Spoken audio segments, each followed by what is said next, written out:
amin'izao alanja sivy-janoary izao taona roa amby roapolo sy roa arivo dia mamelona tratrin'ny taona ho an'ireo izay mbola tsy hita dia hitondra soantsika mety eto an'ity dia samy fahen'Andriamanitra avokoa. Alahady voaloha manaraka ny mpifaniany izany sady alahady hivandianantsika ny loha-hevitra vaovao manao hoe maharitra tsy miova ny tompo, maharitra tsy miova ny tompo. Fotoan-dehibe iaho nanandroany eto amin'ny fiangonana Ambavarimatafy satria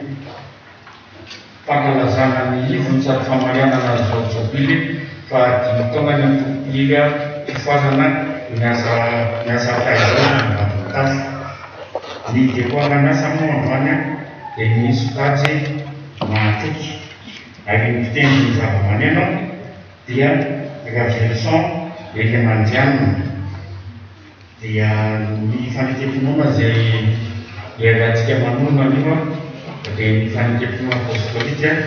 izay ranon'ino rehetra manehana izao tontolo izao dia ny lagana voalohany izany. Manaraka izany koa miavana amin'izany fankalazana ny fahadimitaona ny miasam-piazany dia manaingo valintsika eto ny mpitandrina Riandrianardega, Riandrimidiana, Lobin. Ilay avanao zay pôstera tonga soa eto aminay dia tsy miady mamaly miantsonay ianao tsy misalasala dia isaoka ny lehibe zany miady misaotra ihany koa zay amin'ny fiangonana izay mamelanao akaty aminay dia miafitsika amin'ny David zany dia ny fahasoavan'Andriamanitra ny eo aminao sy ny amponanao mahefabe amin'ny asan'ny tompo no anao ny Jesosy mangasitaka tokoa. Dia miavana degan'Andriamanitra isika araka ny Apokalipsy 5:20 amin'ny teloby sy ny fahefatry. Dia aorianan'izay mihiga fahenona ny voalohany sy faharoany dia arahambavaka izany. Eo am-pitsanganana miavana no iarahantsika mindreo voalohany Apokalipsy izany ary tsy mipetraka isika dia tsy mitandavaka. Apokalipsy 5:20 andininy fahateloby sy ny fahefatry. Rehefa iny zany dia vakitsika amin'ny anaran'i Jesosy manao hoe lehibe sy mampalady ny fahasalamana tompo Andriamanitra mamasy marina anao manajaka mangavisay ina ny tsarapaozy na ina ny tsarakazy ny marana kokoa rano masina ary firenena rehetra ho avy voalohany ratrenao rehefa mahagaga ny fitsaramarina nataonao. Amen.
ianao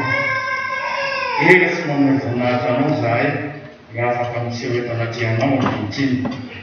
mankalaza anao zahay fa andriamanitra tsara ianao andriamanitra fitiavana ianao andriamanitra masina ianao ko manatona anao amin'ny fomba bebaka manao zany fahatsaranao sy fitiavanao ary famasinanao zany zahay fa ratsy zahay tsy nahay mitiavako izay tokony mitiavana anao sy namanay ary tsy nandeha tamin'ny fahamasinana araka izay anafaranao anay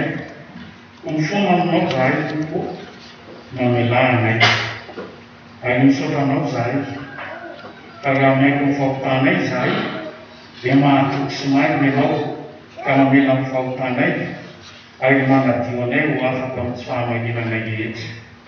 togasinay amin'ny finoana sy ny fifaliana ny famelan-kely katolotrao no mpamotambendraka rehetra sotra ira io noho ny amin'ny jesosy zanako mifona ho anay lokavananao ankehitriny aiky mangataka amin'ny fanay masinao zahay mba hitariky anay amin'izay rehetra foana eto fa tianay atao voninay atao andety ihany zany ary fampandrosoana anay vahoaka anatoko fa olona mavozona indray zahay aorindry fanopivavany zao aminay jesosy zanakako amin'izy manozanay zany vahoaka zany anany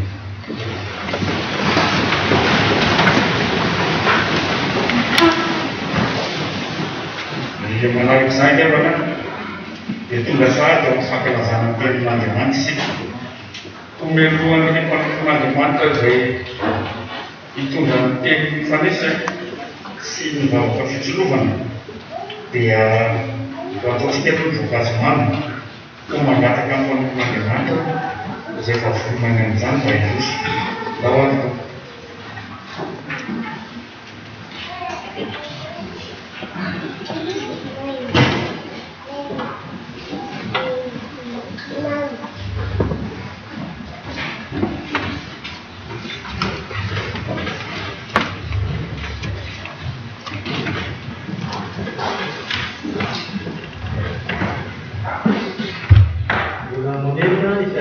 rehetra amin'ny anaran'i Jesosy Kristy zatovo sy ankizy rehetra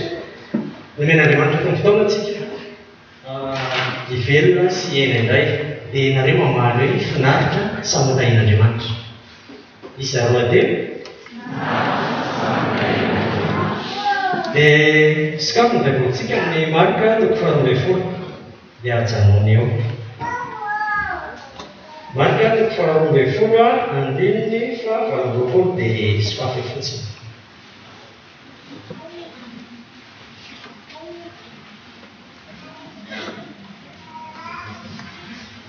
dia izao zavatra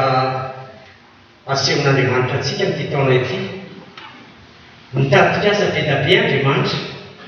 tsy mifidy izy na kely na lehibe fa tena mitady mpiara-miasa andriamanitra amin'ity taona ity tsy hatramin'izay tsy mitady fa amin'ity izy vao maika mitady mpiara-miasa betsaka dia androany tsy tantara kely hoe zao fa fantaniana no apetrako dia any amin'ny farany misy valiny le izy dia nareo koa afaka mamaly any anatinareo any araka izy sy zatovo zao ny fanontaniana apetraka dia mahagaga sy mahavaliana dia tsika izy rehefa metraka fanontaniana ny amon-dehibe indray saritra valiana fa maninona kay ny vorona no manidina ao no ny havaliana zany dia zao le fanontaniana fa maninona kay vitsivitsy izy amin'ny baiboly tonga ty am-piangonana valio any anatiny fotsiny mety misy amalo hoe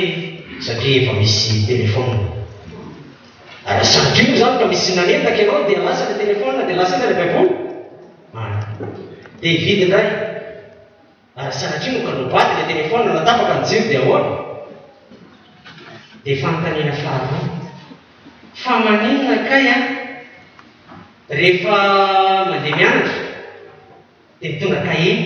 fa tsy telefona ohatra zany hoe ny SVT atao anaty telefona daholo ny histoire géographie fa maninona kay dia fanontaniana manaraka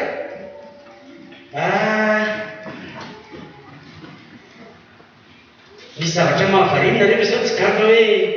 mety mahagaga ihany hoe fa maninona ny namako mety lasa tsy mivavaka tsony izy na tsy nianatra sekoly alantsony izy na mety tsy ho namana ihany fa mety ho idada mety ho mama mety ho zoky fa maninona fanontaniana manaraka fa maninona kay rehefa ohatra hoe andao hijery fety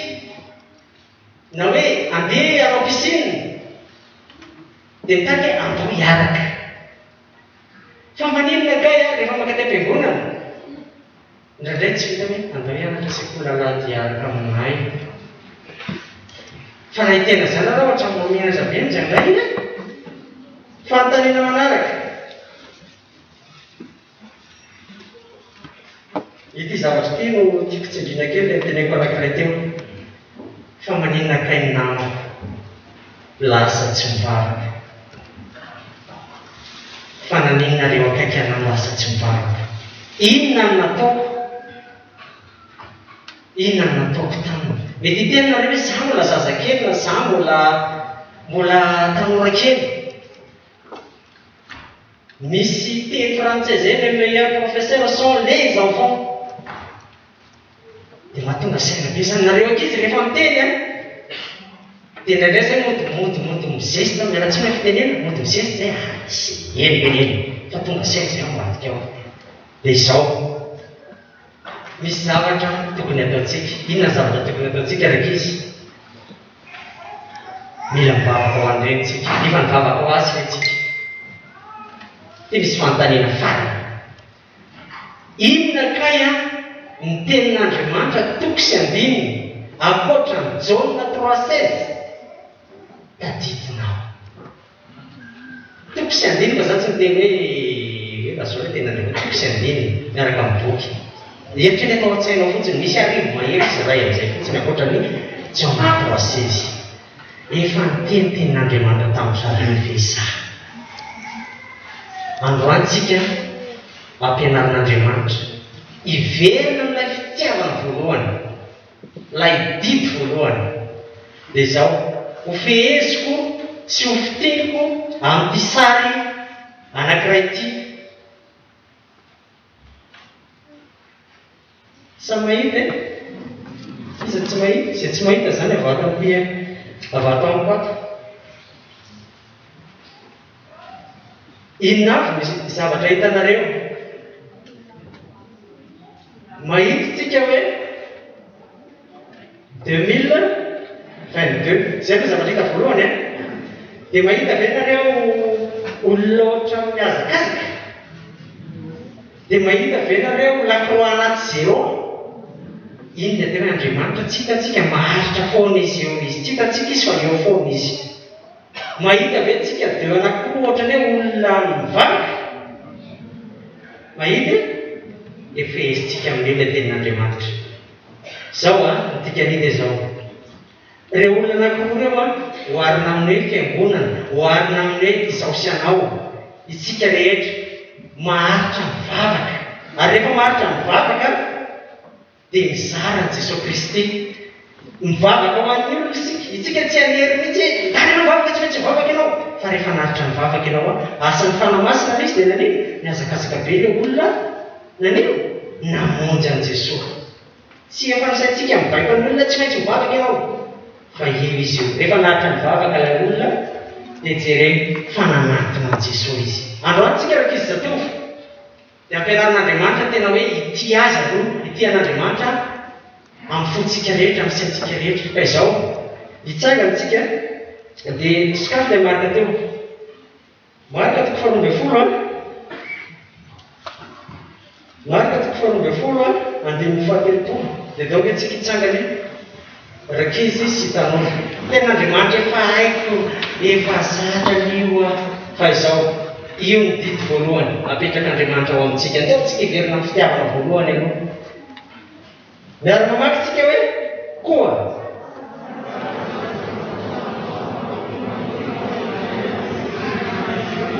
aoriana telo isa roa telo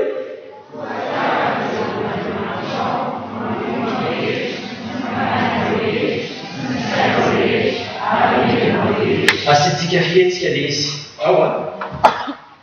tiava tele tsara tiava an Jehova Andriamanitra ao isa roa telo an Jehova Andriamanitra ao amin'ny sainasainany eo fanahy letsika isa roa telo tiava an Jehova Andriamanitra ao amin'ny fanahinao rehetra fo sasany diso hoe ao are tiava an Jehova Andriamanitra ao amin'ny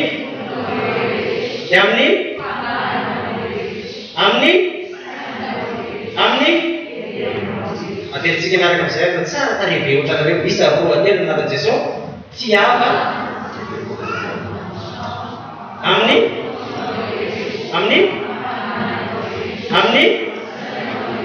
amin'ny raha tanterakitsika zay a dia vitatsika ny mandoaty sy mivavaka ho an'ny hafa satria Andriamanitra mitady miara-miasa afaka apetrakitsika Andriamanitra voninahitra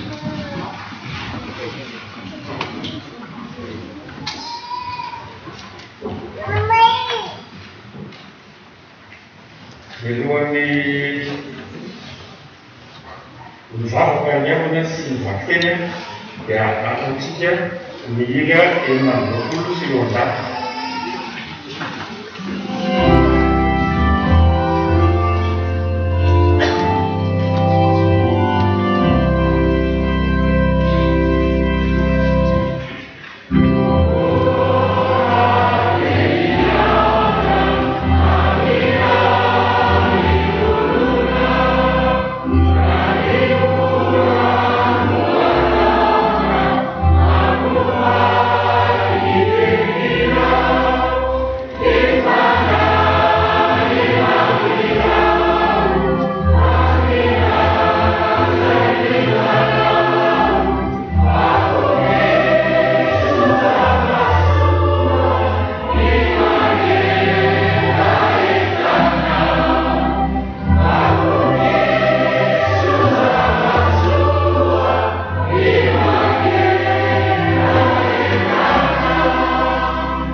Miaraka iaintsy amakin'ireny soratra masina tsika liavana.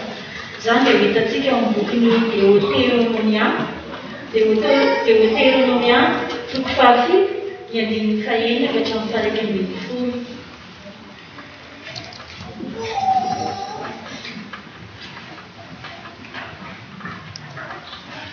Deutéronomia toko fahavalo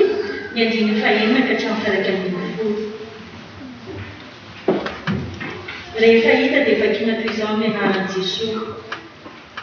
Fa firenena masina ho an'i Jehovah Andriamanitra ao ianao. Fa ianao rehefa mividian'i Jehovah Andriamanitra ao firenena rakitra soa ho azy mihoatra noho ny firenena rehetra ambony tany. Tsy ny hamaroanareo noho ny firenena rehetra nefa no niraketan'ny fitiavan'i Jehovah taminareo sy ny fidianany anareo, fa ianareo dia vitsy noho ny firenena rehetra azy. Fa nitiavan'i Jehovah anareo sy nitandremany ny fikanianana izay efa nianianany tamin'ny razanareo no nitondran'i Jehovah anareo tamin'ny tany mahery sy nanavotany ianao tamin'ny trano na ambevozana dia tamin'ny tanan'ny Farao mpanjakany Egipta. Ho aoka ho fantatrao fa Jehovah Andriamanitra ao ihany no Andriamanitra, dia Andriamanitra mahatoky izay mitandrina fanekena sy famindrapo amin'izay ty azy sy mitandrina ny didiny hatramin'ny taranaka arivo mandrimby. Ary mamaly miariary izay mandrafy azy amin'ny fandringanana azy. Tsy hitaredretra izy amin'izay mandrafy azy fa hamaly azy miariary. Ho atandremo ny lalàny sy ny didiny ary ny fitsipika izay andidiko anao anio ka arao izy.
Tsy misy didy hafa lehibe eo ary hoy ilay mpanongadalana taminy mano izany to tsara ny milazanao fa iray ihany Andriamanitra ary tsy misy afa-tsy izy ary ny ho tia azy amin'ny fo rehetra sy ny saina rehetra sy ny hery rehetra ary ny ho tia namana tahaka ny tena dia hanolotra lavitra noho ny fanatitra hodorana sy ny fanatitra hafa rehetra izany. Ary ahitan' Jesosy fa namaly tamin'ny mbaindreny izy dia hoy izy taminy tsy lavitra ny fanjakan'Andriamanitra ianao tsy misy saina mitany azy itony.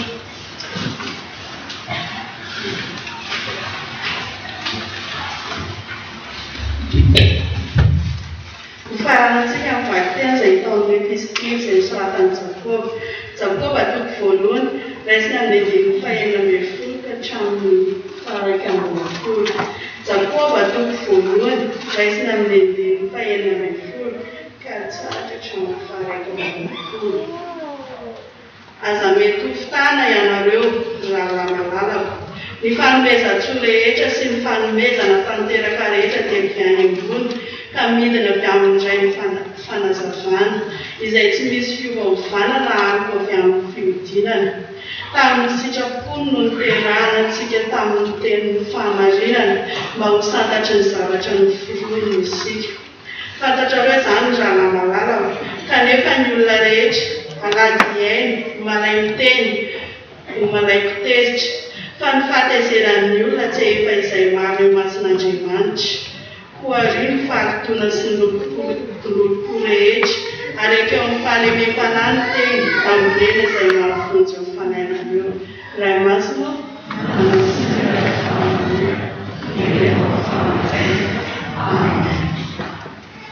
Alohan'ny tena tiaka miazana dia ho ataontsika fitsanganana ny hira fotoazana fa fitopolo ambin'ny voalohany any. Ambin'ny voalohany any.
ny Deutéronomie toko fahafito andiny fahaenina ka hatramin'ny farak'ambin'ny folo no resatsika ny afatra amin'ny teny ity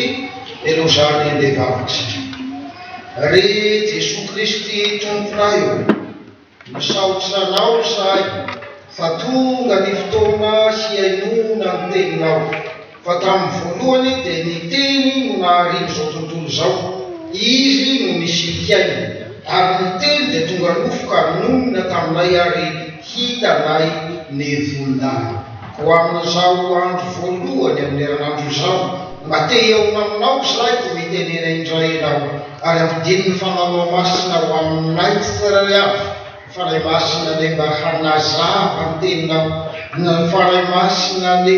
hanoratsa zany teny zany aty anatinay ary tendreny mpanomponao zay lazy zany ankehitriny fa tonina mofo ny teninao vokiso amin'ny teninao zay tonina rano ny teninao afa hoetaheta amina zany teninao zany zay toniny jero ny teninao hazavao amin'ny alalan'ny teninao ny fonay ary toniny afo ny teninao ako afanao mba hiretanay amin'ny asa mahazo misaotra Jesoa famonjy fahamanarana zany amen. Kalazan'Andriamanitra nome fahadimy taona ny miasa fia ity any miteny koa mingavinareo any ake mba handrosoary ho amin'izao toriteny akira ka izao isitsika fa tiara-miasa amin'Andriamanitra izy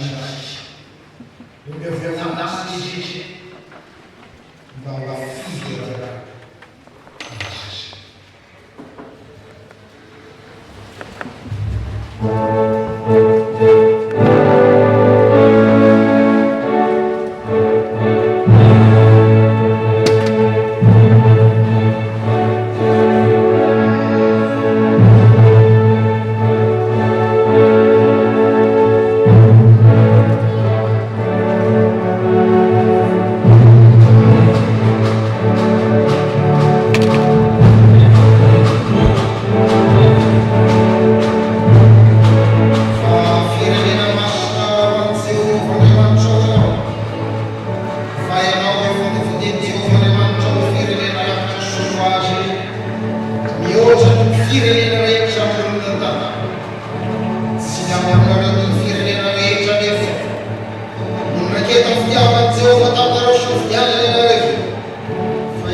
ary hitatsika ao baibolitsika zany Deutéronomie na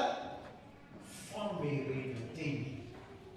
ary zany tokony haminona anazy ny avy fa tsy Deutéronomie na Deutéronomie Deutéronomia dia ampatsiary ny fanekeny ny zanak'Israely indray andremanitra tia motsapan'ny vahoakany fa tanana mahery sandrana indritra namoary azy tao Egypte ary tsara ovy avana fa tsy hoe nomena ny 10 akory tao Egypte ary zay nahatanteraka n'izany 10 izany dia mivoaka sy afaka tsy ohatran'ny fanadinana ny ampianarana ka zay mahavita mody aloha tsia fanomena n'Andriamanitra zany rehefa nivoaka tao Egypte izy azany fampianarana fototra tamin'ny protestanta sy ny fitsikely mariavana mara efa vita n'Andriamanitra ny famonjena sy ny fanavitana antsika fa ny anjarantsika dia ny mandray zany ny manao ny fanekena ira fiderany fanomezana aminahitra n'Andriamanitra la efa namonjy atsika ka tsy hoe miangontsika manao rakitra mahafomba n'Andriamanitra manao zao asa fampona rehetra zao mba ho voafonjy fa manao zany tsika satria efa voafonjy mitahin'Andriamanitra ny miasa fiaina mahatratra tsy ngery tao maniro reny dia misaora amin'ny zavatra rehetra fizanysika ton'Andriamanitra ao tsy Jesosy atsika aza mememo aza monimono fa zao ny fotoana n'Andriamanitra zao ny fandaran'Andriamanitra ary zao misitany mba hiterantsika san-karazantsika azy dia midera azy mankarazany anara ankarazao Andriamanitra telo zay iray eniny indray no zao tia mitony zao akamoka ny feonao reny zao tontolo zao la iranao mahafinaritra hanakoako atrany an-danitra laza hoe halleluia ho an'ny raisina zany halleluia ho an'ny fanay masiny fa ianao rery ihany no namorona ny zavatra rehetra fa ianao nanetry tena andrasana ny famonjena dia nanavahoana ianao ampisianatra nay fahendrena mitaritra nay hahatonga ianao roholana halleluia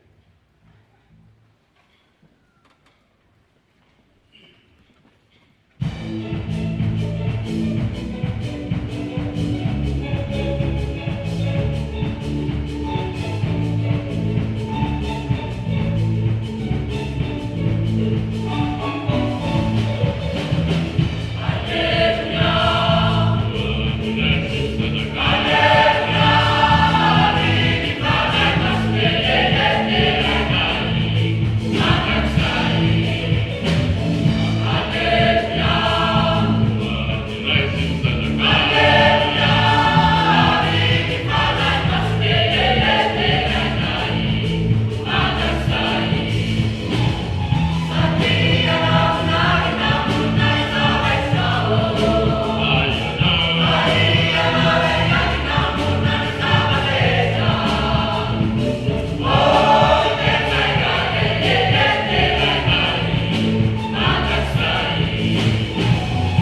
Erolerana mety fafito dia ny fahaenina ka hatramin'ny faraka amin'ny fitapatra sa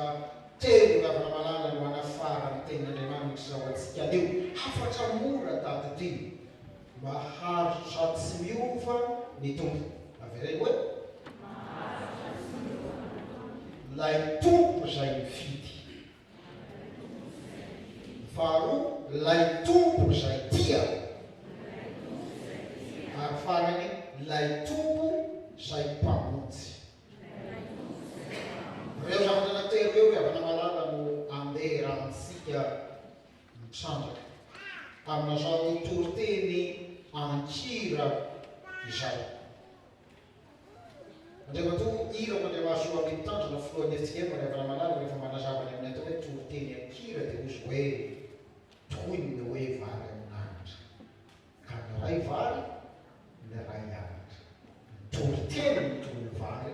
ary ny hira ny toy ny ana ka tsy tokony isy afakarokaro hoe itsipona anana ao anaty vary hoe fa vary amin'anitra tsy tokony ifanako ny afatsy ny tenin'Andriamanitra sy ny afatsy ny torokira ao anatina zao toriteny ankira zao nale voalohany tena maharitra tsy miova ny tompo lay tompo ny fidy ny andeha ny fahaenina sy fahafito no lasatsika amin'izany hoy tompo fa firenena masina ho an' Jehova Andriamanitra ao ianao fa ianao efa nofidiny Jehova Andriamanitra ao firenena rakitra soa azo mihoatra ny firenena rehetra tany zany marina andeha ny fahaenina gao teny tompo no azo kareny zany zany no fidy anao ary teolojiany fifidianana misoratra masina raana dia mifamatotra ny tanteraka amin'ny fanavana sy ny fanokana ka anaty tanterana indray no hoe tsy manavakavaka Andriamanitra fa manavaka ahoana hoe tsy manavakavaka Andriamanitra fa manavaka manositra zay tiny sy nofidiny anompo azy ary gaga sy tarantsona manakanefotsika rehefa mandinitra zany ohatra jereo ankeny tantara nahoana moa ny Jakoba nofidin'Andriamanitra fa tsy Esau fa manino Esau anefa tsisy nidiry atao anatin'ny soratra masina raha marina fa i Jakoba aza tena olona manahira o vao tao ankibo izy miraharaha efa nitazony ny tombotsy Esau tsy hivoaka nandeha indray raharaha nifidiny tamin'ny tsaramaso mena zay nifetenenana ny fizokiny vita ndray zay nangalarany indray ny tsy hojaminy Isaka fa zao namarany tenin'Andriamanitra efa tianareo ao Jehova ny moa nareo inona nentinao tianay tsy raha Jakoba fa Esau Jehova nefa Jakoba tiako fa Esau no alako ka natao taminao ny tendromony ary milovana tolotro ho an'ny amodiany efitra any amalakitoko voalohany andeny faharosy fahatelo zany ary vavanankalaza ny krismasy izy tsarovo ny nifidianana Andriamanitra Maria Virginy iteraka an' Jesosy Kristy amin'izao tontolo zao ary nisy olana tao inona ny olana rehefa mitondra an' Jesosy Maria enan'ino be voky izy ary hitany kibo ary zay le olana amin'le problème mozy le fitandrana namana izy hitany ny kibony fa tsy hoe tonga ho azy tao fotsiny fa zao nofinidina Andriamanitra ihany zany ary fantatsika ilay teny malaza hoe tsy anareo no nifidy ahy fa izao no nifidy anareo efa nifidy an'Andriamanitra tsy ny fahaizanao tsy ny fahalalanao tsy ny voninahitra sao eny anao tsy no nifangatahanao koa azy fa nifidi no fidiny anao rakitra soa azy zany hoe tantaran'Andriamanitra mirakitra zay raha nitranataony ho an'izao tontolo zao ianao efa nifidy anao Andriamanitra ataovy mazava ny safidinao amin'izao taona vaovao zao mazava ny anjosoana anazy zasy ny amponako hanompo an' Jehova zao fa ahoana ny aminao ahoana ny aminao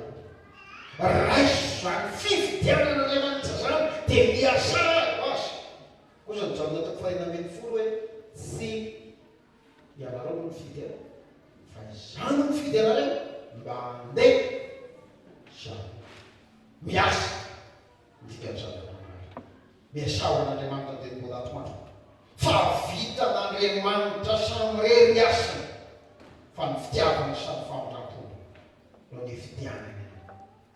mba hiara-miasa aminy fa isika tsy maintsy manao ny asa ny tompo isanandro koa andeha ary zasy ianao hanefa raha mbola atoandro mandrosoatra mandrosoatra ny tanytsika hatrany am-paratandro fivoazana haingana fandraora faratra na mafy zany atea na sarotra ko efanisa zao ko fantatra isika tsy maintsy manisy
iny fa na vitiviky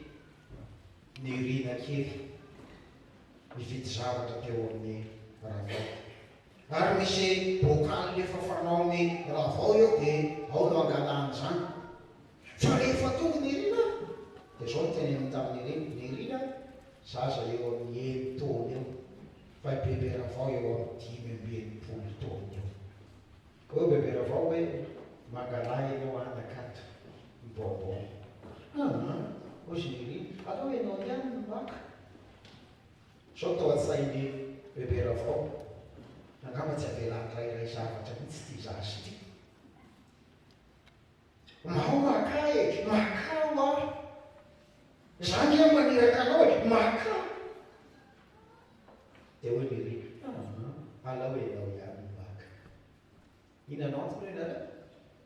entaona matsiny ka raha akao izy akoroa ihany angavany zakany tanandrabendritra fa raha iraha vao mbakan'izany angambany enina tsy latsaka no fidiana Andriamanitra ianao lehibe no ianao Andriamanitra le avana malalo lehibe ny fahasoavana Andriamanitra no miotanao ny fidy anao izy tsy no ny amaronao tsy no ny herinao tsy nitanjakao fa no fidiana tsy hoanina ny faharoa dia no hoe maharitra tsy miova ny tompo lay tompo tiatsika zay hoe nandeha ny fahavalo fa niny tiavan Jehova anareo sy ny mitanareo ny fenianan'izay efa nianianany tamin'ny razanareo no tongrany Jehova anareo tamin'ny tanana mahery nanavotanareo tamin'ny tranonandefondrana dia tamin'ny tanana farao mpanjaka tenilay isisika ity zany misisika ity amerena zao mampianara zao ray amin'ny teny grika amin'ny fitiavana dia misy karazany maromaro avana malala misy hoe filia misy hoe eros fa ny fitiavan'Andriamanitra dia atao teny grika hoe agape zay raha fitinina amin'ny hevitra tokana teny hoe tia na dia fa tsy mba tia saksina ny hoe tia saksina tsy dia milaza zavatra miavo tiako ianao saksina tiako ianao satria lavalava volo tiako ianao satria bodaboda kely tiako ianao satria folo izaa tiako ianao satria mahay tiako ianao satria mino tiako ianao satria manan-karena fa miteny hoe na tia kosa dia ilazana zavatra mihibo tiako ianao na dia mahanitra azy tiako ianao na dia tsy nany fianarana azy tiako ianao na tsy be voninahitra azy ary ho an'i Jesosy Kristy dia izao tiako ianao na dia tsy tia azy ary talanjony ianao rehefa nieritreritra ilay maka ilay fitiavan'Andriamanitra tsy mampa fotoana hitanisana aminao ny tenin'Andriamanitra milazan'izany avana malaka hoy Jeremia toko fa raika amin'ny telopolo dia mifateny tany lavitra any nisehoany Jehova tany tokanana hoe fitiavana matraka zay no tiavako anao ka zany mampaharetako fandrapoanao fantandraona teo le teny malaza milazain'ny mpanao voankazo mampeo tia ozy aza lazainy raha kosa mampafantanareo ilany izy fa toy izao tiavan'Andriamanitra zao tontolo izao nomeny zananay tokana mba tsy ho very zay rehetra mino azy fa hanana fiaina matraka zay ry avana malatra mbola marina manakandroany zao maharitra tsy miova ny tompo ary no fanamarana fa mahatoky ilay nanao ny teny fikasana tsy ny olombelona no mahatoky tsy ny teny fikasana mahatoky fa ilay nanao ny teny fikasana no mahatoky ka manao zay rehetra fanona zay zay nola zay dia ho tanterana lay tianao hatramin'ny voalohany tianao hatramin'ny farany milaza anao any hoe satria manary eo masoko anao be voninahitra anao sady tiako dia olona no haiko solona firenena no solona andeha ambaratsika hatrany am-paratany zany afatra tsy mety ho totana vasoka zany tia izao tontolo izao izy kondeha isika itoroky filazany tsara ka anely eran-tany fahazavana mifoazy andeha isika itory teny soa hamoy ireo zay mbola matozy mitsangany eny miala mizara teny soa ho an'izay tsy mahalala oreny ade hitantara lay vaovao ho an'izay mitsara mitsangany miaza va toreny teny soa dia Kristy Jesoa lay tokotsy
tsika mety misy mitovy anarana fa mety tsy tena hoinao zany. Mifankaty fantatsa izy roa eo ary efa mikasa sy manombana raharaha atao mifankaty rehetra isanandro dia mifanome fotoana mifanome toky ary milaza fa ho avy any ampakatra anao. Tena ndeha teny ny fotoana fa ny anankiray mantsy zay nanahirana ry havana da izao jamba ivola jamba ivola fa tsy nampanenina ny fitiavany zareo zany fa rehefa tia tena tia tsy mety tsara tena tsy nandeha teny ny fotoana nisy sambo tonga te tao masina ary milaza fa afaka mijabo maso nytamia natao ny fikarakarana rehetra ary fantatra fa mety ola hito vola saingy mila maso ny avenina izy tena natao ny antsy natao ny zavatra rehetra natao avokoa filazana samy hafa misy nanome ary vita somatsara ny fitsabona naneny nahiratra vola inona zavatra nijereny voalohany voanahiratra izy nijereny jao nijereny jao na maiazy hoe fambatony ary niendrika lay malalako saotra ny mamipasta hoe ohatra mivoasary mandarina tisy fanantenana izy fa efa nijery aijavakoho jao tapakevitra izy zany efa jamba teofa efa mahidy mora jamba ndray hay hoe jamba mifampipompany tsy mety tsony antro zany na mdevotra jao ka taona hoe izy nisitrana mbola iandro sambo hafatranya fanampanoratra taratasy jao any amin'ny volana ka nilaza manao hoe aminao volatra ny fahitako anao tsy nahitako anao ray minitra minitra toy zaty toy tiako ianao tiako fony ianao saky mandefitra vazahozay ry zany amako zatsy teteto ho ijao dia namomeno maso hoana tsy anao andriamanitsy nanombotra ny aino anao izy ary zao famanana anazy ravana malatra maharitra tsy miova tompo lay tompo namonjy atsika lay tompo namonjy atsika hoy izy ao fantatrao fa Jehovah-Andriamanitra ao dia Andriamanitra mahatoky mitondrina ny fanekeny sy ny famotrapo amin'izay tia azy hatramin'ny taranaka te hamonjy an'Andriamanitra te hitana an'Andriamanitra tenilay Andriamanitra tsy miova ao mahasalio ary mandrak'izay zany Andriamanitra tsy miova Andriamanitra zareo riavana teo amin'ny fahalavolo teo amin'ny tantara-pamonjely Andriamanitra foana manao dikana vola dia verina ny fahotana fototra nge ka nahalavy be zao nambarany soratra masina azy Jehovah-Andriamanitra nandidina lelaka nanao ny azo rehetra eo amin'ny sazy azonao dia azonao hinanana ihany fa dia azo fahalalana ny tsara sy ny ratsy azonao hinanana fa amin'ny fotoana hinananao anio ho faty ianao dia fantatsika ny fotoana hitantara fa laviny loelo fa mbola Jehovah ihany no nanao dimy ana voalohany ka nanao hoe ry Adamo aiza ianao aiza ho ianao hoe ty Andriamanitra meneny fahasify Andriamanitra dia Andriamanitra mahatoky Andriamanitra mitandrina ny fanekena mitandrina ny fonampo ary hatramin'ny taranaka arivo mangidy mba mansao ianao arivo miala eo minake filazana am'izany ny voalohany zafikely ny faharoa fahatelo fahasivy am'y sivifolo sivinjato efa tsisy anarany tsony zany efa tsisy anarany tsony zany kitrokely efa faladia efa tsy misy zafin-doria fa mbola tsy faharivo zany fa zany no tiavan'Andriamanitra laokana amin'izay zay rahamanao mitanana ny teninao menitra aminao voalohany Andriamanitra fa efa planina Andriamanitra hatrany ampiandoharany amin'ny tsy aravitra anao olombelona ary mitaranaka ao rehetra sitrarehetra tia amonjy anao Andriamanitra tia hanavitra anao izy taom-baovao ny andro zava-dehibe eo atsika misinina sampana fifoazana eto amin'ny fiangonana ary aveto fa marina zanavara-polofon'Andriamanitra iray hoe avokavoko ny fiangonana io safia ka ny fiangonana ny tsy manana sampana fifoazana ny fiangonana sipatra tika ho tsy mahalala misotra n'Andriamanitra nomy amin'ny rivotra ny avana malala raha tsy efa mitapy oksizeny le raha zao tontolo zany fa mba mahay amisotra n'Andriamanitra no rivotra ao eny amisamana atsony tompo ianao anio mifoaza fa andro toko mifoaza zao fotoana anraisana fanapahan-kevitra akay an' Jesosy tompo sy mpamonjy zao fotoana anapahanao hevitra ho any an-danitra ka indrindra manolona zao valana retin'izao mandripaka olona maro zany avy malala tsy zao foana nylazaitry ny fiangonana amin'ny resaka coronavirus teo atao zay azonao atao fa miomana koa ianao ho faty atao zay azonao atao rehefa mihina tambavy dia minany raha te anao vaksiny manao fa zany tsy asakananao tsy ho faty fa rehefa maty anao dia zao ataovy mino ny olona fa arakaraky ny analavira ny olona maty io any olombelona no anakekezana ny Andriamanitra ary rehefa misokatra ny fasana itena ny mety maty mivoakoa ny lanitra andraisan'i Jesosy Kristy ho any aminy ilay efa niaty ny ady sa natatera fiaraka zany za tena miteny amin'ny fiangonana amin'izao raha izany lasa aza misy mitomany man'izany mbola tsongoly ray mipiany aminy io mitomaninao tsy mety ke zany nomen'Andriamanitra anao ny olona anankiray mpiasa ohatra anao ohatran'izany dia nomeny anao dia nanompanao tao dia rehefa avy eo atsony dadany ho dia amin'izay ditomany zay anao fa eny efa normal aloha mitomany anao satria tavasaraka mahay fa rehefa manalavitra anao izy anakaiky Andriamanitra izy atsangano tany zay teo aninandra ampidininy an-tany atsangano tany zay teo faty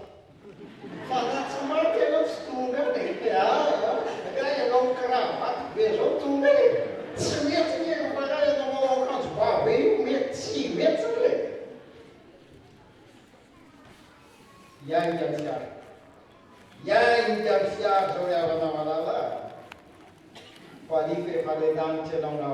ho faty raha ty zata tsy maninona zany efa nitaingana fiara ty tsy teleferitry ty fa tena fiara ty misy fiara lehibe miany anao zay te amizay misy toerana lehibe ary kotsy manao frais azo antoka ny mpamily tsy atahorana vilivily tena tsara sy mahafinaritra itondranao ho any an-danitra tsy moto na tômôbilina savatry tsy robolanina lamasinina na taxi fa idefia ngolona Andriamanitra salamy solika izy favazy tona ny olona zay voantso aza mangoragoraka ao fotsiny eo am-pirenena fa tapahevitra itsoka ao anatin'izany fiara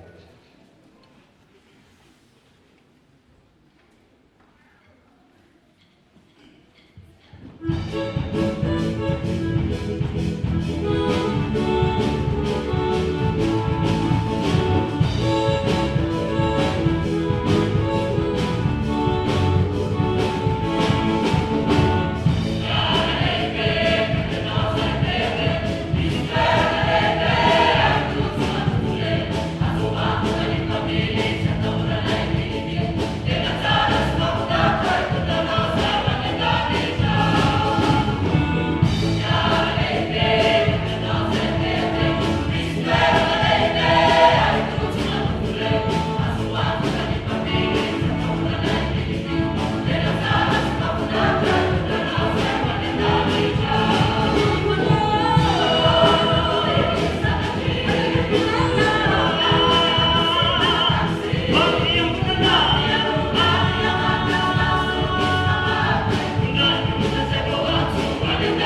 Ndray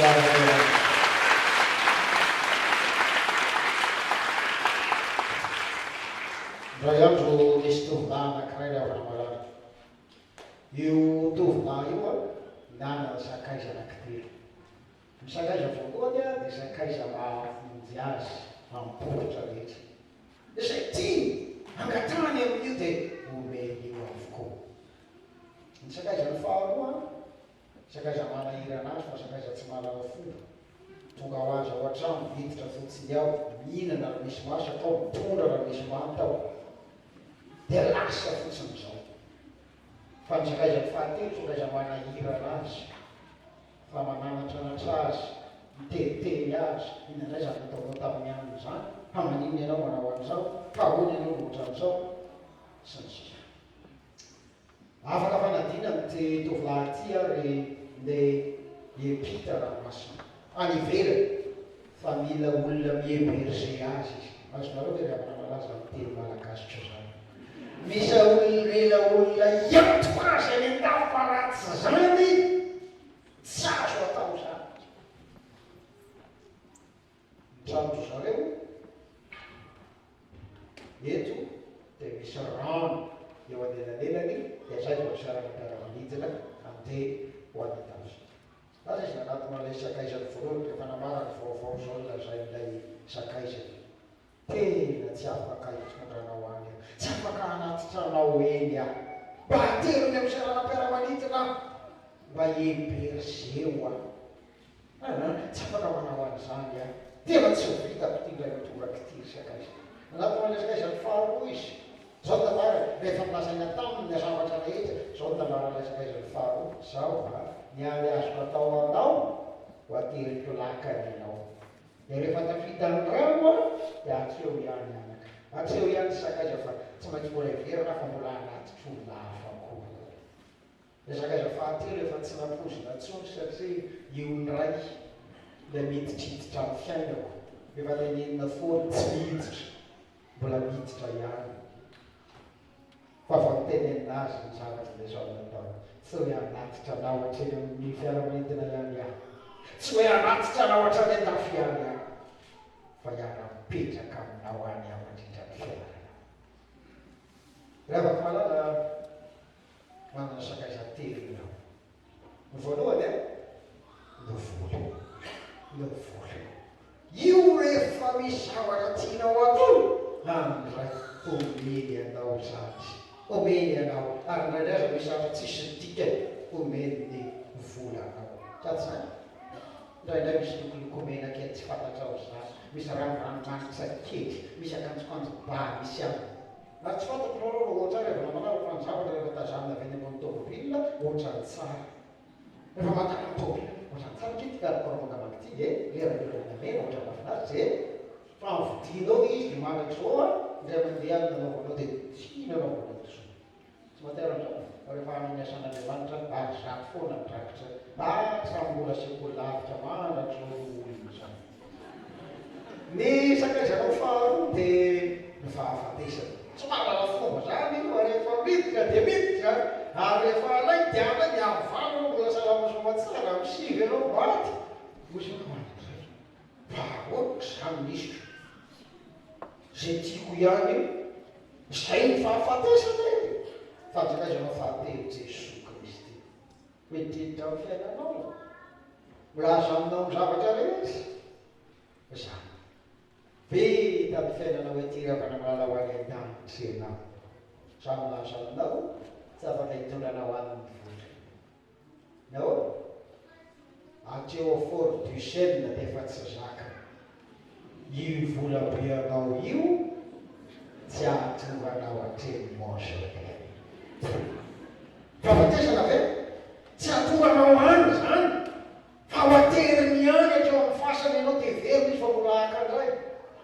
Rehefa vita mitsangatanakavanana dia samoty eo menakavy. Ho lasan'izay sosony, ho lasan'izay ratsy rehetra mba sosony tsara iray manara. Mbola aky izy. Ary ianao indray mialainy amin'ny manara. Fa Jesosy Kristy tompony tena sakaizana. Tsy anatitra anao hatreo am-pasana. Tsy anatitra anao hatreo am-piangonana. Tsy ampionina sampahery anao fa hitondranao any an-danitra any mbola izy no ilazy sy hanamarina anao eo anapisehatra zay daholo ny afatra nampiray tompo ao anareo satao vaovao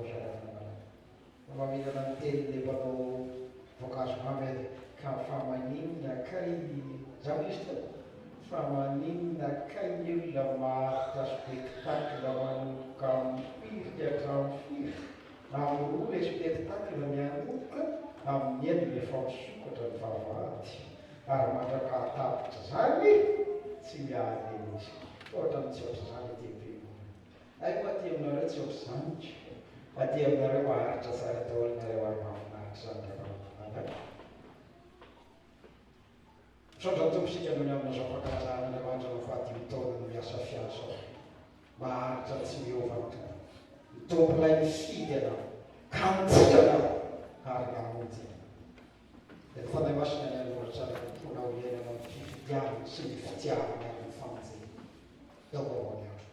dia vavaka mitombosika riavana malala mba olo vaovao no andia dia ty taona vaovao tika io mba bavaka hoe tombo raha migiatona dia tongo zany taona vaovao dia ny fiainanay mihitsy no eriko avozonao satria raha taona fotsiny ihany dia loko maromaro midaty fotsiny no hiovany fireneko sy hiary koa izao mivavaka izy fotokevitra ho tanana hanjaka ny firaisan-tsaina roaporoa ny vehivavy mifampiraha soto ho tratry ny taona maro mitsingery mierisetra dia hifarina ny soto avina havery da tsy ho satroka vaovao fa ho lo vaovao lo misaina ny ampiakarandreo vaokaenja mitanao mieritreritra isanandro tsy matora lohanao ny ampiakarana ny gasy tafahintsika aminao tsy ho kavina vaovao fa mba ho sofina vaovao lay mihaiko fiavahoaka isanandro vaky zao ka mamaly netaenta ndray fitsaika mateleny fa tsy reo manampitsofina solombe manotra tsy solo maso vaovao fa tena maso vaovao zany hoe fomba fijery no iriko avao amin'ny maso tsy miangatra no ibantsina pirenena ary maso tsy mbasika fa fijery reneny tsy kiraro vaovao fa ho tongotra vaovao mba tandranonao ty ahy mamindra toanao taio raha io sotrany ary enga tsy hijany raha tsy tratranay le hoe mba ho firenena fa tsy ho peratra vaovao fa ho tanana vaovao anavao tetikasa iarahana manao koa fitiava tanindrazana no manjaka eto indray koa fa levy raha manangana zany tanana tsy fitafina vaovao fa ny folo vaovao fo manaiky anjakan'izay zao tompo atramina zao ka ifangazo posy adana fiavana anaiky ny famelaeniko eo ampifandraisatao tsy vola solo vaovao fa fomba fiasa vaovao fa mpampisola no ilainy zany ihany no atao tsy amiova no vao hidadiava mba efa na isototapony mahatra ny tsara koa izao vavaka ito avery metitra tsy mataona vaovao fa ho fiaina vaovao ka ny fiaina mihitsy no iriko vosona ny sotoavy ny everina tsaka ny fiavana fa mpampisola no katsahany eo ampifandraisatao nanarana hoe no angatana izy avy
Akira, zay nataona nitran'izany fotoana maromaro izany taony mafy taony mora kanefa ny fantatray dia niara-dalana taminay teny foan'Andriamanitra afana nanatateraka izany tenin'ny mpamasalamo laza hoe nderan'i Jehova fa tsara izy. Dikan'izay izay ny anjara sehatra nametrana ny miasa afy ary tonga amin'izao fa 5 taona izao dia ny fitoriana ny filazantsaran'Andriamanitra amin'olombelona rehetra araka ny voalaza ao amin'ny marika 4:17 no laza hoe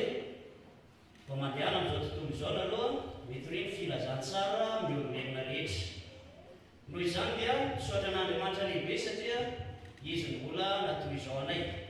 izy ny mbola mitantana ary inonay fa mbola tratra ny 5 taona manaraka. Faharoa manaraka izay koa dia misaotra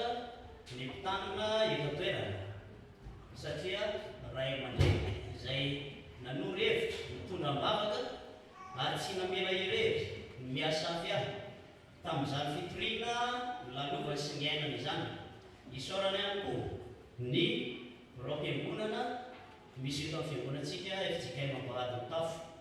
satria ny fanometanana izy ireo tamin'izany lalana no diavana izany. Andriamanitra manakarepasoavana ny amaly fidianareo. Tsy adino ihany koa isika fiangonana ray manontolo izay tsy mikely soroka fa ny fanometanana tamin'ny asa afy averina entona ny miasa afy dia misy mety mbola tsy mahafantatra hoe ahoana moa fanalavana izay fa averina eto hoe miasa afy le voalohany midera an'Andriamanitra ny sambana fifoazana vavadiny tafo averintsika hoe midera an'Andriamanitra ny sambana fifoazana vavadiny tafo. Sambana iray ao anatin'ny safifa eto vavadiny tafo izany miasa afy izany ary ny fiderana akira nentina hitoriana ny filazantsaran'Andriamanitra. Tsy adino ihany koa miavana ny fisaorana ireto fiteny zava-maneno izay ny fanome feo tao anatin'izany toriteny akira nataony miasa afy izany. Andriamanitra riavana maly fitianareo ary ampitombo ny talenta izay efa nomen'Andriamanitra anareo. Isaorana ihany koa satria matsapa izay fa mana talenta ny sika eto vavadiny tafo izay nanamboatra reto fitafiana mamiraka fotsy mahafinaritra reto izay isaorana ny mpanjaita tato amin'ity fiangonana ity satria fifaliana lehibe ao anay zany ary efa anay mijoratra any amin'ny fiderana sy fanomezana voninahitra an'Andriamanitra. Manoloana izany fa 5 taona izany riavana dia nisy nezaka izay niarana nanatateraka tsy ninona moa izany fa misy ny takela vato izay mifahatsiarovana an'izao fa 5 taona ny miasa afy izao izay napetraka ao amin'ny akany Daniela Ravera ao ambony moa izany takela vato manamarika ny fa 5 taona nisy miasa afy teto amin'ny fiangonana vavadiny tafo izany. Faharoa manaraka izay ihany koa dia misy ny antsoina hoe tsangam-bato izay natolotry ny miasa afy ho an'ny fiangonana izay tazantsika ao ivelany ao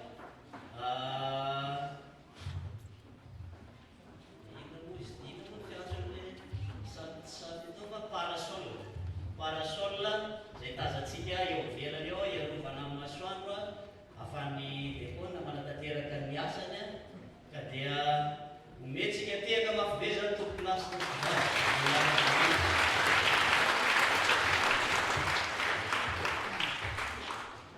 eto mpamarana riavana dia tianay ny manamafy satria araka ny ten'Andriamanitra teo hoe mpiara-miasa amin'Andriamanitra izay dia mamitona fo hoe maro redingana ny aina miasa afy tao anatin'izany tsy ny eto toerana izay antsoina hoe fitoriana ao anatiny. Raha izay ny azo lazana azy satria misy ny anjara miasa afy ny anaty faharoa sy ny fahaefatra ny fandraisana anjara ira atao am-piangonana kanefa misy ihany koa ny antsoina hoe fitoriana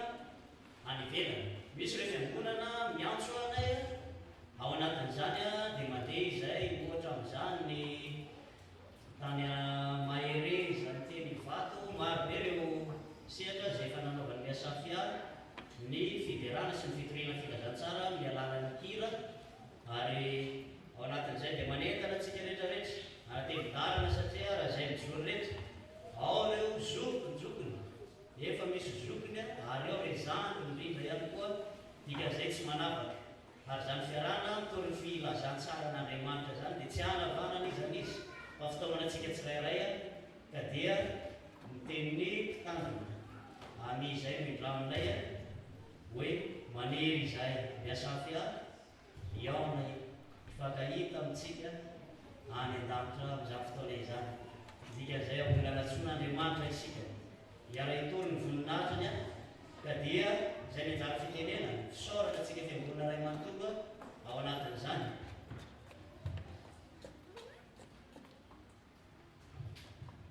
ialantsiny tompoko ny coach anay zay anehoanana fisaorana ety any koa satria tena zava-dehibe ny tolotsaina mitoro lalana nasiony anay resafiata ao anatin'izany satria ilaina zany coaching zany rehefa miatrika zavatra ilay ary indrindra aminasehatra ho avana toy izao fankalazana fa 5 taona ka dia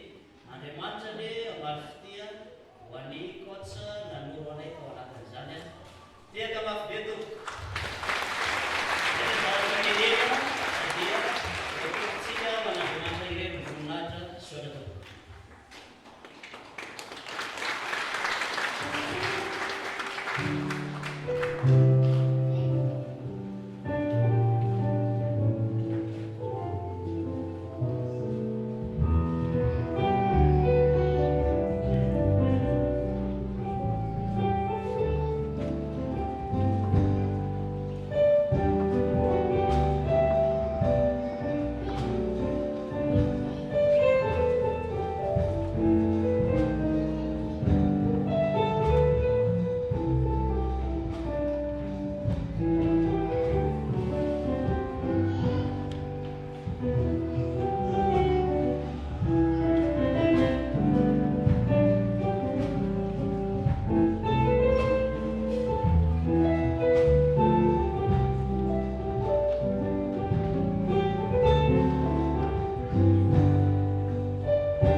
Ele Andriamanitra ianay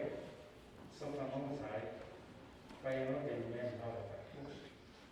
ary mba manivavaka anay hatrany dia reto ahy izahay ankehitriny mivavaka mahatsara efa voavola eto avy aminao dia mangataka izahay ankehitriny mangataka aminao zahay ny fiainan'ny tsirairay avy eto amin'ity fiainana mba ho isan'ny ala tokoa izy ireo Jesosy azavela indrindra zahay ka tsy mahay manao na ino zay rehefa vazahay eto aminao tonga mavaka koa zay mitandrina anay indrindraindrindra mba ho tafianao eny hatrany izy hitonga anay amin'izany lalana mankany aminao zany satria dia fantatray mba fantatra ho any koa fa tsy mory zany asana mitandrina zany ka dia ianao mampahiny anazy hatrany mampitraka anazy amin'izay eto volana ary ame fifaninana azy hatrany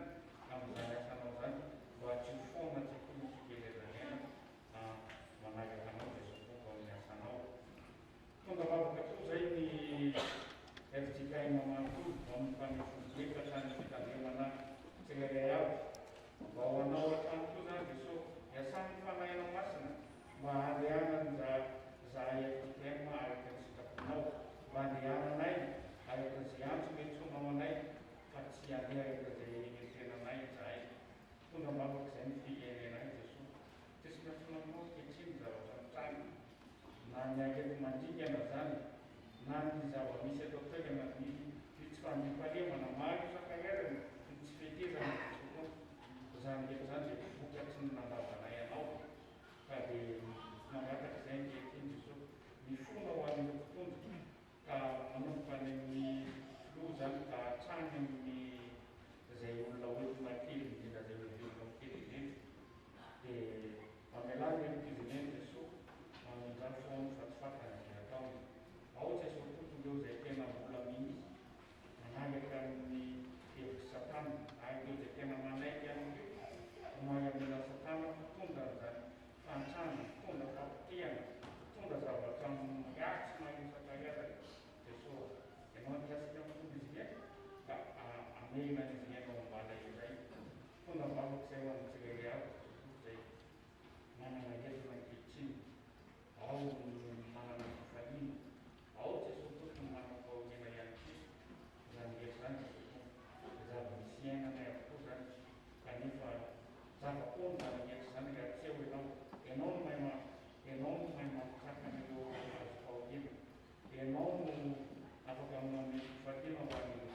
Kepada para Tuhan patapiran Tuhan Yesus. Saya mengajar kita sangat kami mengucapkan Kristus Yesus. Karena ia waktu pertisawan Kristi, dia pakai Kristi. Semisi cuma Jesusi na gereja, na ambil macam dia, na lain apa payurayan yang berbeda, awal Kristus Yesus. Nusana lain macam dia kan, semisi pada kita satu orang, itu nanti orang dia mantra, semua pun nanti itu, mana sesuatu pun dia akan pakai.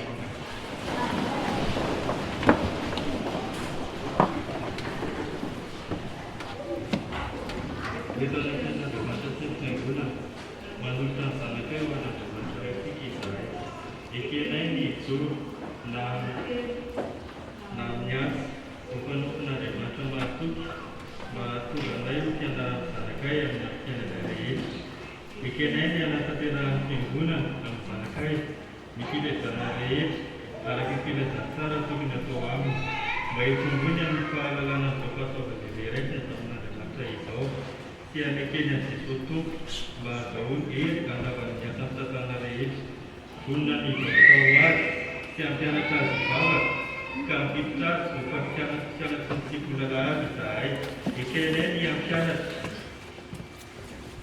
cara waktu sebelum kita itu hari saya ini karena itu nana bukan cara tentu dia macam yang kita naik karena saya naik Misalnya tadi kita nonton bersama, nanti apa dia untuk kita, kita lama dewasa setelah kita. Jika kita guna itu dalam pelatihan dan mantra, yang baik salah satu parti saya ini di bawah kasih. Ande mantra itu tiada itu yang ada setiap orang di rumah sekali pada setiap orang yang tahu. Seharusnya semua diberi sesuatu itu pernah sentil pangkalan menilai. Tangan dia yang bisa keramikan parti saya jauh. Untuk mau saya mana sih yang naik. Kalau mas namanya dia seperti ramai itu kalau bangsa parti saya jauh. Ramai bilang satu hari ini, mana satu punya lufu. Lufu akan lufu lagi mana orang saya nak orang Kristian jauh. Ini satu parti saya ini. Lufu ramai tak selalu fani kelau. Kontak film sana kawis. Apa sih kami? Ini asal pandai mas nasi ini naik. Entah siapa sama-sama, ampun mereka mendesak. Menyerang Yesus Kristus, mereka bangun jalan. Dia sahaja, malu balik sama pakai jalan. Kita kasih.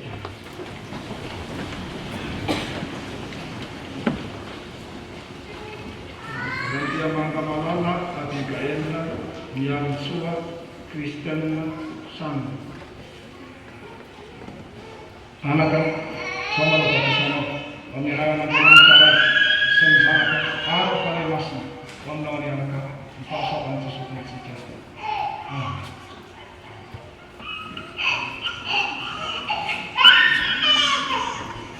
Jadi apa kemarin?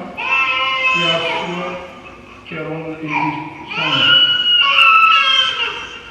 Anak kan.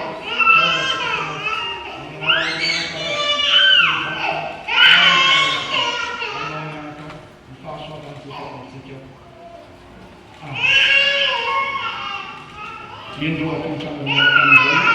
kita akan selalu memfahamkan sesuatu yang sekiranya di dalam tempo dan ibadah besar. Farim setelah itu, pada kira kan kami berdoa mandiri. Yang bernama Kristin Zalan Caisan bukan fantasikan mandiri. Yang kata yang belum itu, ini kita bisa lalu itu sahaja kita orang fasohan. Kembapa atas macam far dan kita bangun nak, hampir terayaman itu. Asal mengangkat rekam fanikin atau terayaman nak, umpan faso hari dia kata kita konsen kaki,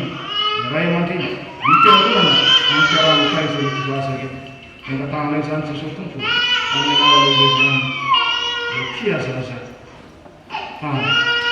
Jadi yang itu orang dari sana sangat tahu. Kita nak tahu. Ifanya sebenarnya kemudian kita itu cuci, arti usaha itu usulnya.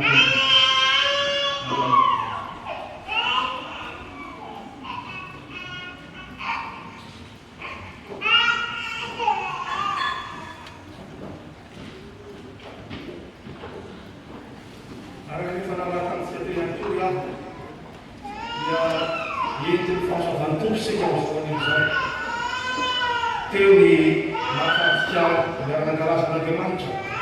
amin'ny fahadimitaona ny ampirana ny asa fiato fa teo ihany koa eo zaza mianadavy ny sakany tambatisa fa isotra fiantokoiantoana fa nisy nampon'Andriamanitra roa ihany koa izay navoaka tamin'ny fahatelo-polo volana desambra farany teo iray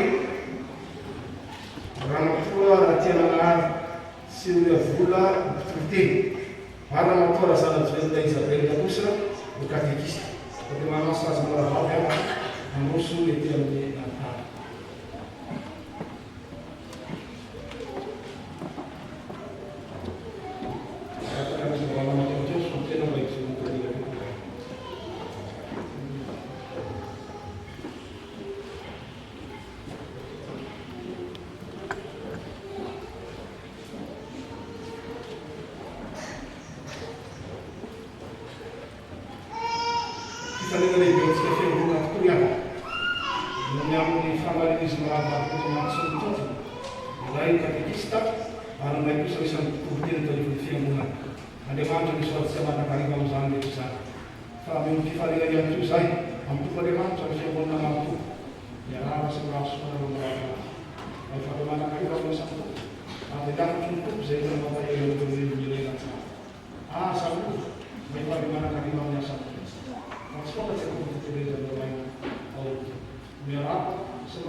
Untuk pilihan yang saya pilih, saya kira,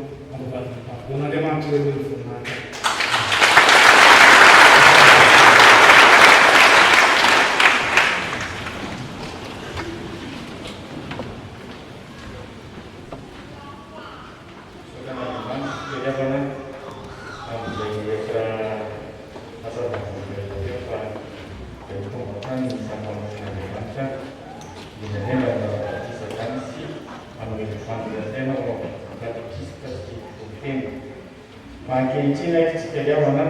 satria velona ny Andriamanitra zay ataontsika. Velona zany ny fiangonantsika. Rehefa velona zany ny fiangonantsika dia misy asa ny fiangonana ao anatin'izany fiangonana zany. Inoso amin'izany aitsika ankehitriny no mandrakaka ny fotodraga anapaterika an'izany asa ny fiangonana izany. Ao koa.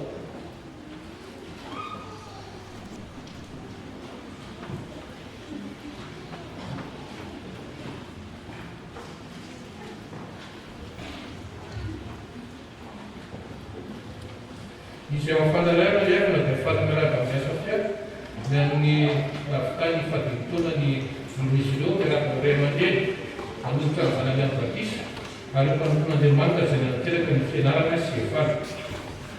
Tahaka izao ny rahalantsika androany zany dia tomboka amin'ny famakiana ireo taratasy samihafa izay voaray, misy ny fanentanana ara-pahasalamana ary dia andaina amin'ny fitanana no marana ny rahalan'ny fiangonantsika androany. Avy amin'ny FTKM ho fanajana fipetraram-pahasalamana io voatoy izao ny fandaminana amin'ny fanompiam-pivavahana izay hotanterantsika ny polisy eo Matsonjombe ny alahady 27 Janoary 2024 avy izao. Misy ny fidirana indroa amin'ny fotoana io raha izao fandaminana izao. Ny fidirana voalohany dia amin'ny fotoana sasany maraina ka ny kristiana avy eo amin'ny synodam-paritany Antananarivo ny SPA10 synodam-paritany ny Arivo Avaradrano SPA19 no mamonjy ny fotoana io. Ny fidirana faharoa dia manomboka amin'ny fotoana sasany maraina ka ny kristiana avy eo amin'ny synodam-paritany Antananarivo Atsimo SPA11 sy Antananarivo Atsinanana SPA12 miankina synodam-paritany ny Président Antananarivo miaraka amin'ireo vahiny nasaina rehetra. Rakotra roa no tanterantsika amin'ny fotoana io. Manoloana izany dia toy izao ny fandaminan'ny FDL. Izy ka tsirairay dia efa nomana dekoriny sy lolona heninazy ahafahantsika manatanteraka ny asa fanofona. Avy amin'ny FJKM ihany. Vao aminareo ny fahasahoana sy ny fiadanana avy amin'Andriamanitra iray sy Jesosy Kristy tompontsika. Manoloana fitombon'ireo olona marary ny Covid-19 dia manaikana antsika fiangonana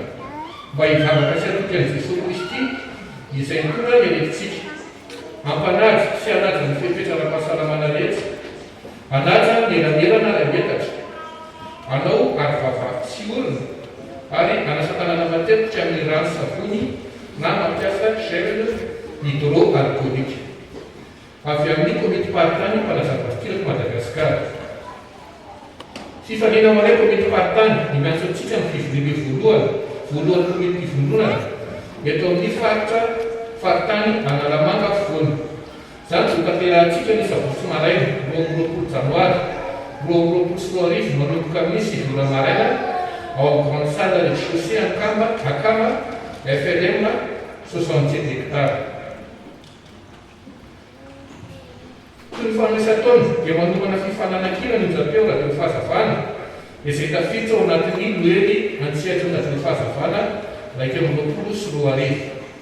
Ny fotoana anatanterana izany antsihatra izany dia ho fanamariana ihany koa ny fanokafana ny Jobily fa 15 taona ny Japeo. Izany dia ho tanterahana eny amin'ny FJKM Mandanian'ny Fahasoavana ny 30 Janoary 2024 manomboka amin'ny 2 ora tolakandro. Ny fahasoavan'Andriamanitra dia feno 20 taona raha tanjona andamatoa zaka sy ny Juliette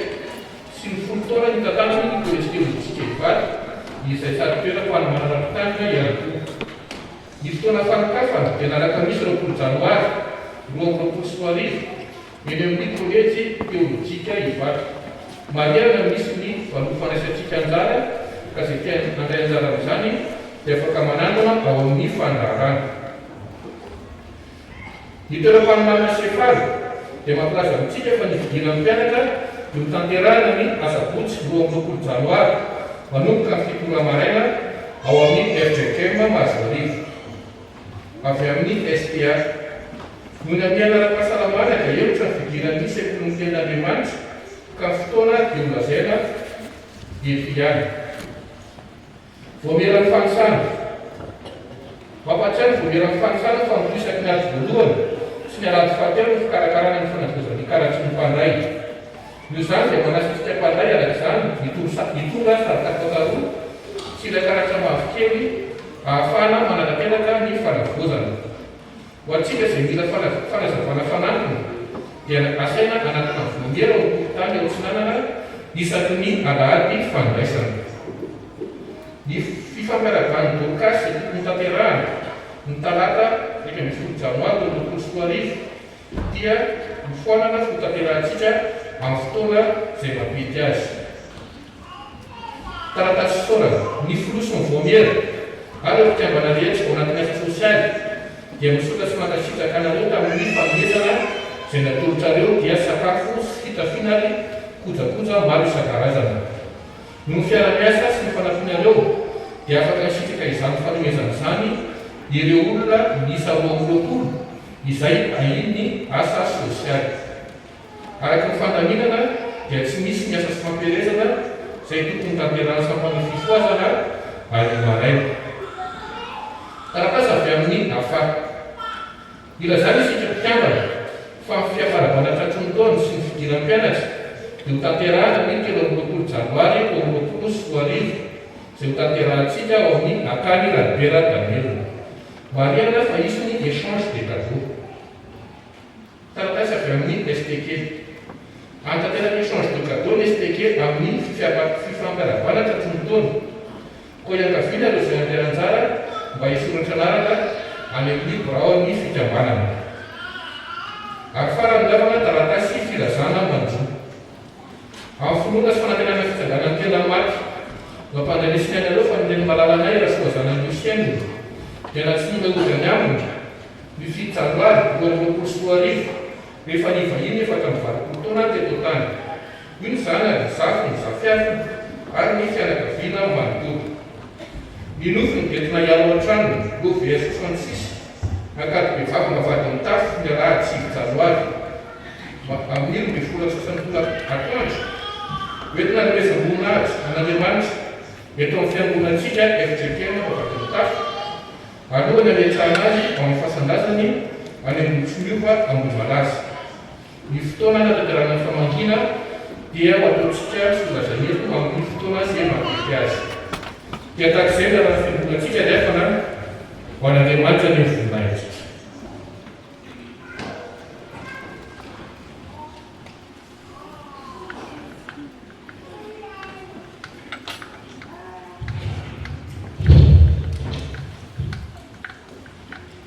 Mengatsika indray misy tena Andriamanitra iray tatsika Mosiaty fahaefatra andiny fahaenina tamin'ny voalohany vakina menaraka rigananoko no tsy fisiny fahalalana. Mo io teny io hoentina ampalalana antsika anio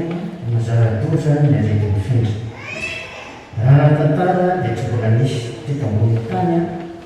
loza voajanahary ka nandipaka olona maro mihoatra no mivokatry ny aretin'ny findra. Na oro-tany na volkano na rivo-doza na tonga-drano. Sationana amin'izany no taonjato fahatelo ambin'ny folo ny piasy tanoara namono ny apatelo ampoana teto amin'izao tontolo izao. Taonjato fahadimy ambin'ny folo aretin'ny findra nentin'ny mpanjanaka Espaniola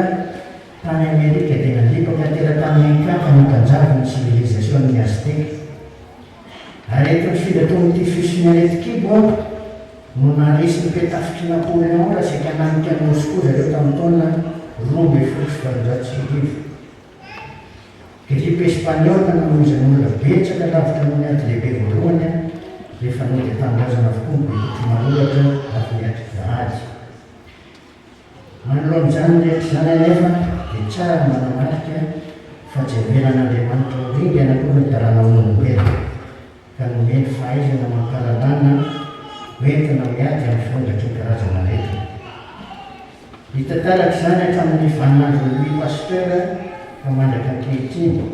ary dia miazakazaka amin'ny vandrosin'ny fahaizany zanak'olombelona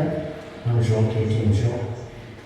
Ary efa fantatra ny fototsy ny aretina dia misy fomba maro samihafa entina hitsaboana sy soloana izany. Raha ny Covid manokana dia raha malala fa tena aretin'ny findra mandoza izy. Manova fomba fiainana sy fomba fifandraisana amin'ny fiarahamonina ary efa nafatorana maro elan'ny tany. etsy andaliny kosa nefa tsara ny afantarantsika fa azoroana tsara izy ra samy manaraka andamina napetraka mety sy tranona ihany koa nakoatra ny fampiasana zelona ny fanajanana elanelana ny tsy hoe fifampikasoana be loatra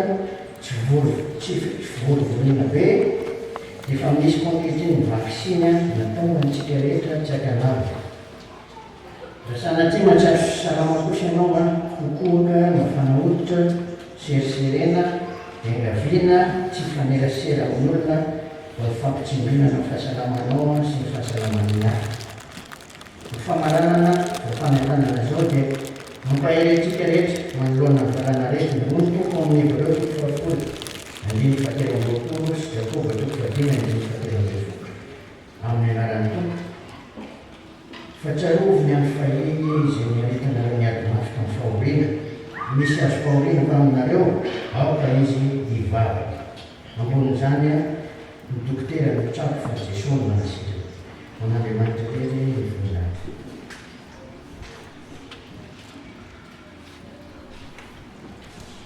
misalatsika amin'ny tokodehibe aho ny fotoan-dehibe izay mentsika tamin'ity anio ity dia emona tokoa ny fiaravana sy ny fiarenetso izay nataon'ny mpitarika anao pasteranao fa mahatsiaro tokoa zay fa firana razo ny tana tsy ilay tana asopiram-pitoerana fotsiny any fa ilay tana manazony fantatera fatsiarovana tokoa fa manisy tokoa Jesosy dia teraka sy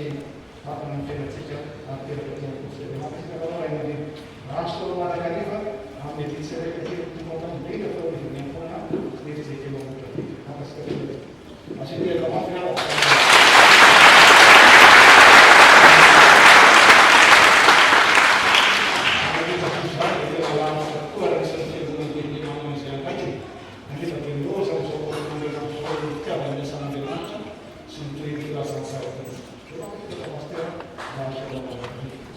Famsolo faharoa io atao amin'ny tompo sy ny ampokira miasa fiasa satria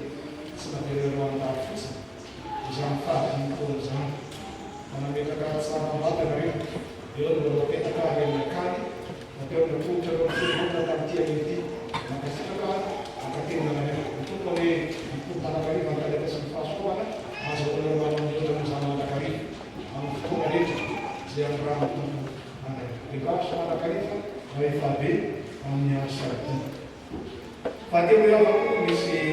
raha-bavana teo izay voalaza teo ny amin'ny fotoan-dehibe izay monatsika mety zay kely marehetra amin'ny alahandro avo zao tsapo nantiabonotantsika amin'ny alahady a fa enetsozobe kosa sika nefanizy aona amin'ny alahady fahenina folo volana valoavo avo zao amin'ny folo raha sasany manjaratsika atany revatsinany atao zava-dehibe ny folonatsika bara manome voninahitra amin'izany fa tsy eto tamin'ny revatsinana ihany ko ihany amin'ny sabotso avo zao fa dimy folo volana janoary eny amin'ny fizakely mavily azo fanatenana any mampaterana ny fividile sambatra fa notsika amin'ny tombo avao miarasana ny fiavolona manontolo tonga iala mivavaka ahatatra ny fanosataona moa dia misy ny fiara amin'ny sakafo ao anatin'izany fividile zany fa nitsaray kosa mitondra ny fitaovam-pihinana dia manahio anareo ny vizivizena ankehitriny sotrantosika ny amin'ny fahetana ataony tsabo teo mitandrony isika toatonambaditsika fara mbola hoe fotoana sika atao taterahany ny vidonana raikitra zay nampanatsika esa toa ireza iavana ny mitombo koa amin'ny tahirena antsika manakariva ao anatin'ny zanitra rehetra izany farandraiky anakariva tsy nikely indrindra fa ton'Andriamanitra zay nahazo fahasoava kamisotra amin'ny tombo Andriamanitra manampanteraka anaty misaora misaora amin'ny tombo fanahitra ary sa misy adinonao ny fitahiny rehetra raha mpisaorana mba ny fiangonana mamotra vola ho etsy ariary marina ny teny ny tombo entiko fahasoavana sy famorantola manakay amin'ny andro rehetra reny mamotra vola erin'almariary mba mpisaorana mitero almariary ho an'ny sympatie ary mitero almariary amin'ny AFF misaorany Jehovah fanahitra azo rehetrakonapitra misaorany anarany masina misaorany Jehovah fanahitra ary sa misadinao fitahiny rehetra tsy manana fifarinana rehetra amin'izao dia ny anesako famandiaraka ny fahamarina amin'izany tompon'Andriamanitra ilay nahazo fahasoavana ka manatanteraka episode manolotra vola roa etsy ariary kandi 10,000 ariary ho an'ny mpitandrina ary mankataka hira fitopolo amin'izany zany ery zany ka fanatsika mialoha ao anatin'ny fanamatoratsika mirakitra amin'izao amin'izao N'Andriamanitra ireny mivorinahitra fanafanamasina kosa ao antsika rehetra azatsika manatanteraka zay rehetratsika amin'izay rehetra manana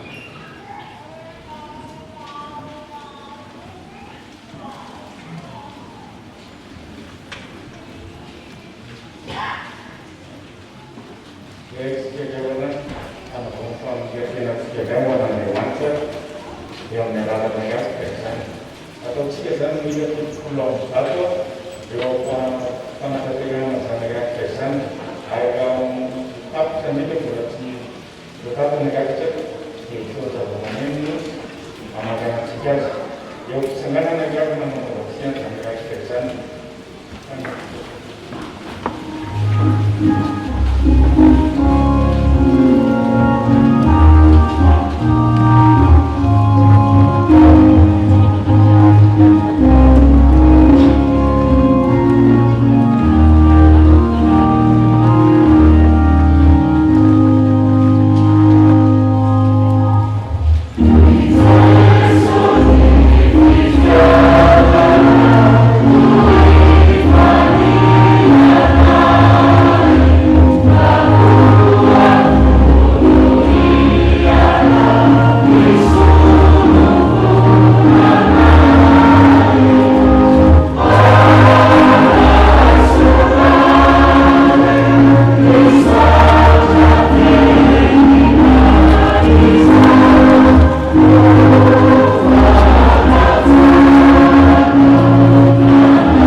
sy matanjaka